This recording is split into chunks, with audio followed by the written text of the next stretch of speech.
Hey, this is Scott Smash Bottom talking about Necrons here. Okay, it's all about the Necron Pylon today.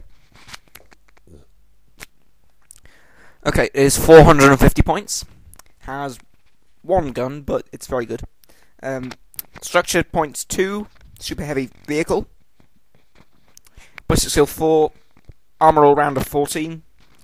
Has the living metal special rule, such as the monolith. Okay.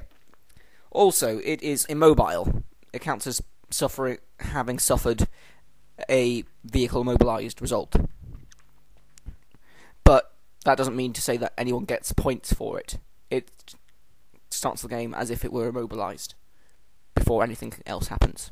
So no one gets any additional points for it. Okay. Right. Damage effects is another rule for it. It ignores shaken and stun results because it hasn't got any crew or engine, and any weapon destroyed results just subtract 1 from the number of shots that it can fire from its gun. But that's like only after structure points and stuff. But anyway, its gun, the Gauss Annihilator. There's 2 settings: the focused beam and the flux arc. First, the focused beam. Now, this is the main mega blaster of the gun.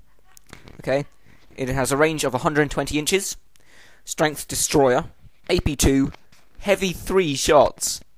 So, yeah, heavy 3 shots from a strength destroyer gun is awesome.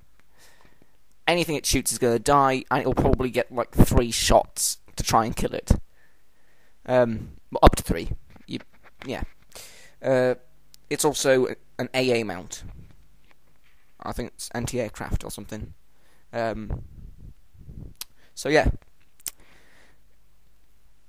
The second setting is the flux arc, which is basically a better ranged, more powerful version of the Gauss flux arc of the monolith.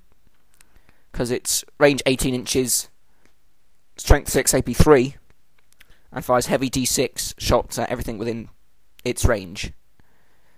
That, like the monolith's one.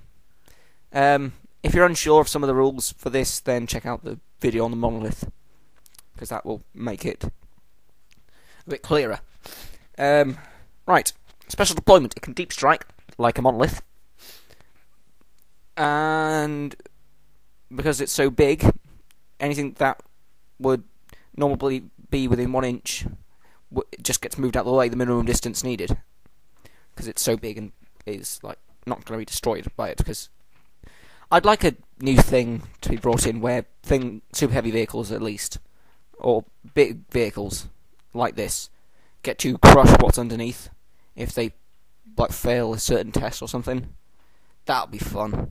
You could just deep strike things, big things, onto other things, and say that they crush them. It could also work for like drop pods and stuff, so that would be kind of cool. But anyway, yeah, a Necron unit. No, I'm getting ahead of myself. Sorry. Also, impassable terrain. If it were to land on impassable terrain, it doesn't. It's just moved out to the side a bit, but then takes a automatic glancing hit, and then you like roll for that. But then glancing's been a bit nerfed, so it's not so bad. Plus it's got like structure points and stuff. So anyway, finally we have the the phase shifter generator. Getting muddled up here. Phase shifter generator gives a 5+ invulnerable save to every Necron unit with a model within 12 inches. Which is awesome, because not many things get invulnerable saves in the Necron army, and thus it is amazing. Especially if you're not within range of a a resurrection orb. That's it.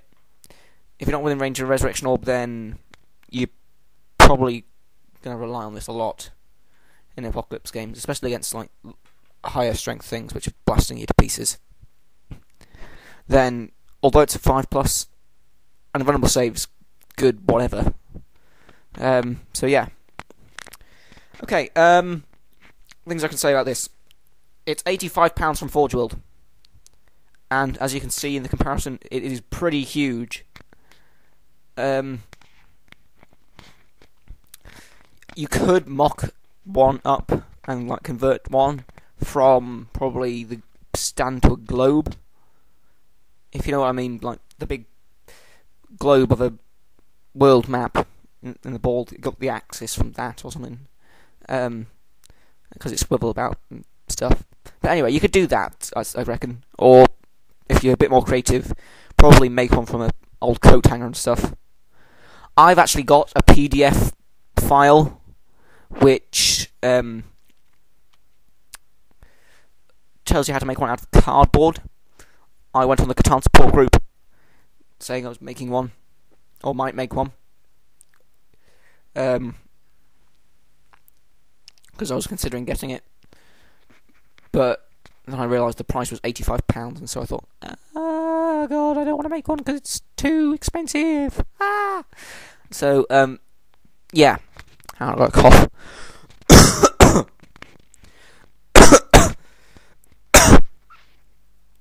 Oh, sorry about that.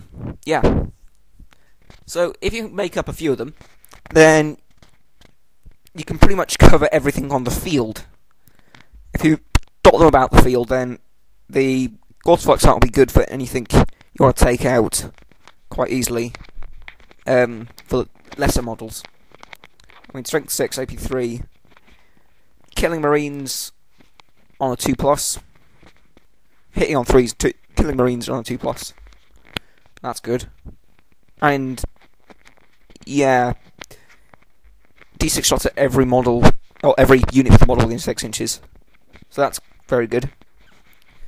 Also, the range of it, 120 inches on the big focused beam destroyer weapon, is amazing because you can pretty much hit anything on the board. Unless you've got like a super huge board, then you can pretty much hit everything.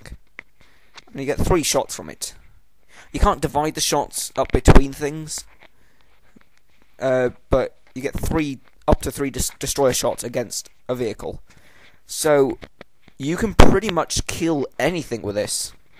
Plus anything that's nearby will give a 5% vulnerable. It'll give a 5% vulnerable save too.